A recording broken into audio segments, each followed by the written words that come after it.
Charter Local Edition. I'm Brad Pomerance. We're in Palm Springs today at the convention of the California State Association of Counties, and we are joined by Alan Ishida. He is a supervisor in Tulare County. He's announced his intention to run for governor of the state of California in 2018. Tulare County, a very significant ag county in our state and nation. So I want to get a report from you about the state of the drought in Central California. We had some pretty good rains in Northern California this last season. Not so great in Southern California. Where did Central California land?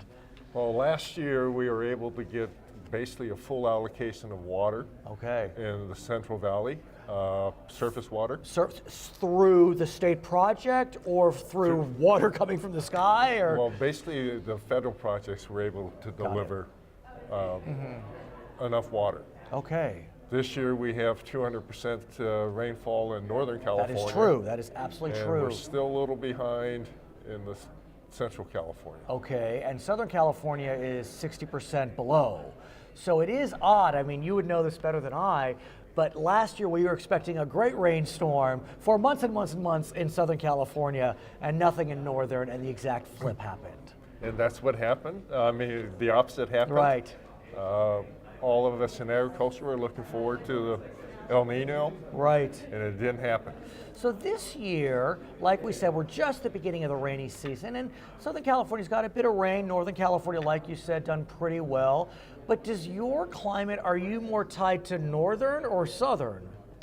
We're more tied to Southern California. Okay, so that can be tricky given that we have not seen what we needed. So let's talk about this past year and how agriculture did and dairy did in Central California, because we know the prior 4 years were really rocky.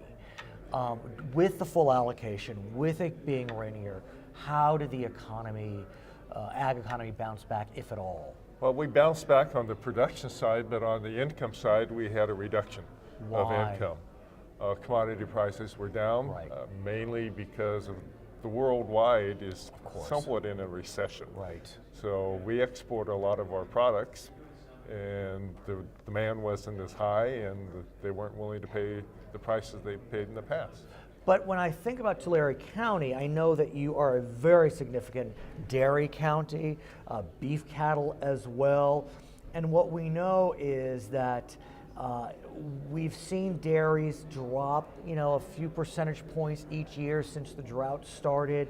We've seen dairy farmers have to fallow acreage since the drought started. How has it been over the last year?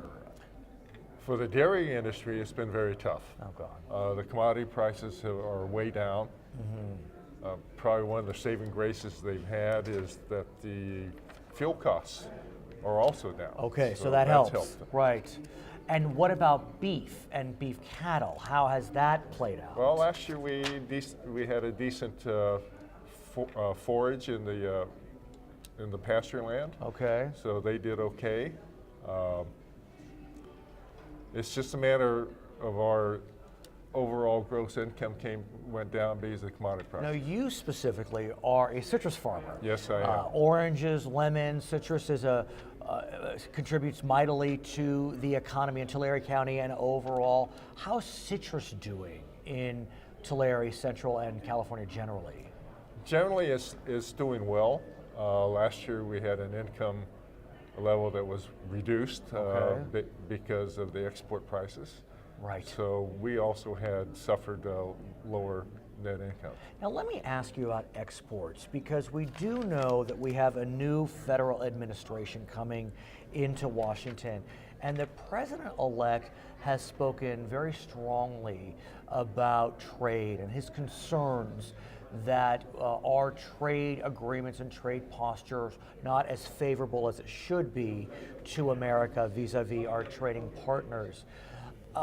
We don't know what's going to happen, but that rhetoric does suggest that exports may see a drop, and there may be tariffs. We are concerned in agriculture because as soon as we have tariffs or issues with other countries about trade, the first thing they embargo is agriculture, of course, food. Right, and it's easily done for whatever reason. So are your colleagues here at CSAC or otherwise starting to work with leadership to explain to the incoming administration that while Michigan and Ohio and Pennsylvania may have been hurt by trade, that we in California have benefited from it.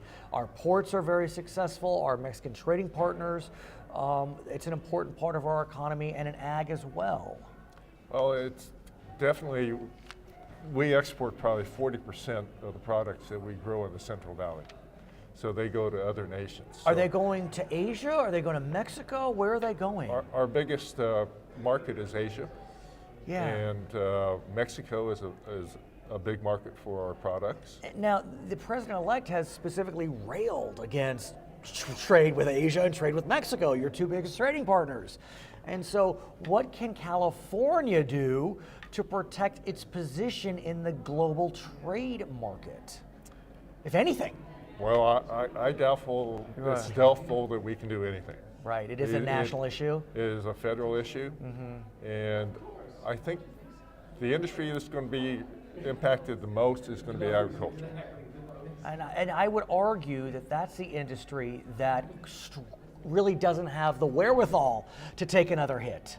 Am I wrong? No, you're not wrong. With the new regulations they've put in place on agriculture, we're getting hit by regulatory increases in our overhead. Now, are those regulations, sir, federal regulations, state regulations, county regulations? They're state regulations. And is it in response to the drought that we're receiving these new regulations? Partially? Partially. I think the main issue in agriculture right now with the state is water. Right.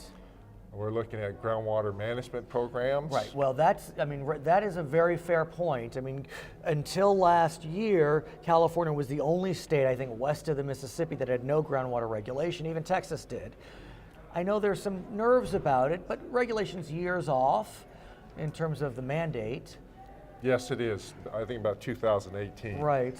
The problem we have with the groundwater management is the Central Valley is definitely, well, not only Central Valley, the whole state is dependent upon surface water from rivers, and as we send more and more water to the environment, there's less and less water for agriculture in the residents. But let me ask you about surface water, because in 2014, the voters of California passed Proposition 1, the water bond, over $7 billion. A lot of that dedicated towards surface water, surface storage, and we're entering 2017. I haven't seen any construction begin on any surface water project.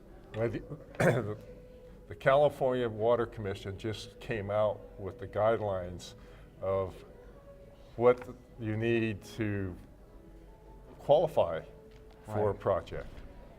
So we're in that process. But how long do we have to wait? I mean, I don't know that we have time to wait. They've moved up the dates on when you're supposed to have your projects in for review. Right. Do we have time? We should have built these projects 40 years ago. Yeah, one could argue. His name is Alan Ishida. He is a member of the Board of Supervisors in Tulare County. He's announced his intention to run for governor of the state of California in 2018. My name is Brad Pomerance. We're coming to you from Palm Springs at the California State Association of Counties Convention. This is Charter Local Edition. Okay. Good to see you, sir. Thanks, Brad.